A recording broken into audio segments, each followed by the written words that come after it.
Hey there, 401ers. This is David Weiss, your board game concierge, and I'm just going to do a short video on setting up your game of Marvel Champions. One thing I will say is that I really like the small footprint that this game seems to have, especially for solo play. It does not take up a lot of room, at least so far. So you could follow along with me. I've just gone along with the setup that's in the Learn to Play book. So step one is to choose your hero, and they do recommend that if you're playing solo, you start with your friendly neighborhood SpiderMan, and if you're playing with two, then you're going to also be adding Captain Marvel, but I'm just playing solo here. So you start with your identity card and putting it on its alter ego side. So PD goes there, and at the bottom of the card, it tells you what your hand size is, which is 6, and your hit points. So you take your handy dandy hit point tracker, and I will say I really like the snug fit of these. They don't slip around, so you don't have to worry about constantly having to reset them. So I've set it for 10 hit points. I don't have to worry about selecting a first player, but if I did, then I would get my who, or, exclamation point thing. There, PD is exclaiming. And then you set aside your obligation, which in this case is this rent past due final eviction notice. That's going to end up going into the encounter deck, the villain encounter deck. You're also going to set aside PD's Nemesis, which in this case is the Valcha. And it actually, the reason you know that is that it's actually in the, it's in the starter deck anyway. Maybe later you'll be able to put different Nemesis sets in there and have Doc Ock and so on, Green Goblin. But what's nice is it tells you at the bottom how many cards there are in that set. And so there's 5. And those are also going to get shuffled into the villain set. The next thing then is you will shuffle the rest of the cards, the remaining SpiderMan cards, and there's so if we take a look here, and this again was all wrapped in the box, but you have your basic cards, your Justice cards, which are yellow, your special SpiderMan cards, and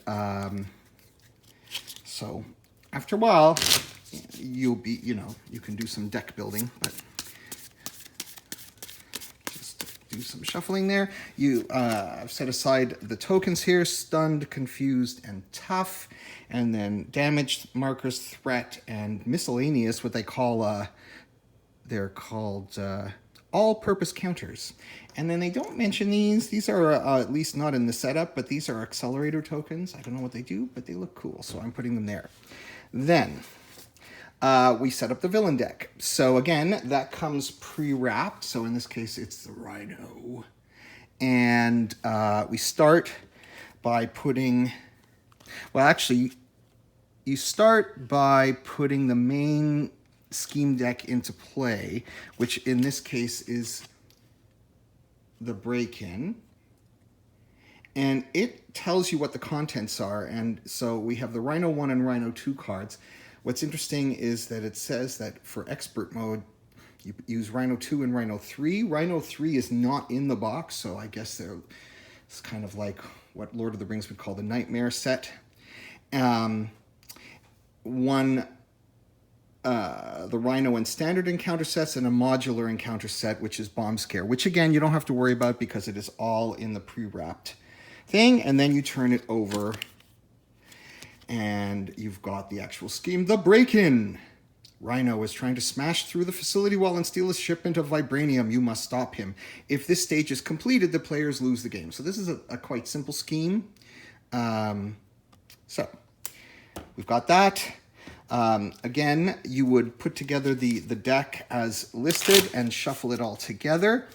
And then you're going to add in the eviction notice and put that in there as something that can happen particularly to Spidey. The Nemesis cards actually remain set aside until they're called for by an encounter card. So there will probably be an encounter card that says Nemesis appears or something. So I think I said before they are shuffled in. They will be shuffled in, but I was wrong. Okay. So there, I've got this. Also, we see that Rhino has, if we turn over, where does it say how many hit points Rhino has? Right here at the bottom of the card here. So in stage 1, Rhino gets 14 hit points per player. So they've scaled the game in a relatively simple way. So we turn the massive villain hit point tracker up to 14. This thing goes up to 200 and a bit. So I guess later on you can get some pretty major guys going. And then we are going to draw 6 cards for Petey. 2, 3, 4, 5, 6. And then we will resolve mulligans. And the thing is, so mulligans are quite forgiving, so then you would discard them, and they go in your discard pile. They don't go back in your deck shuffled in or anything. It's hard to know at this point, being a total noob, what is easy and what is not. I mean, knowing as I know that this is the number of resources that it takes to play a card, I'm thinking, although it'd be great, do I want to keep Nick Fury in? He's awfully good as an ally. So, and definitely want to keep the first aid. Tenacity, now this tells you to spend a particular kind of research and discard this to ready your hero, so to give them like a double action, which is, I'm sure, is really good. Interrogation room, after you defeat a minion and exhaust this and remove a threat, that's good. And a couple of swinging web kicks. You know what? I think I'm going to be good for this. And then we resolve any character setup abilities. So right now, there are no setup abilities, so we leave that, and we're now ready to begin. So that is how you set up a game of Marvel Champions.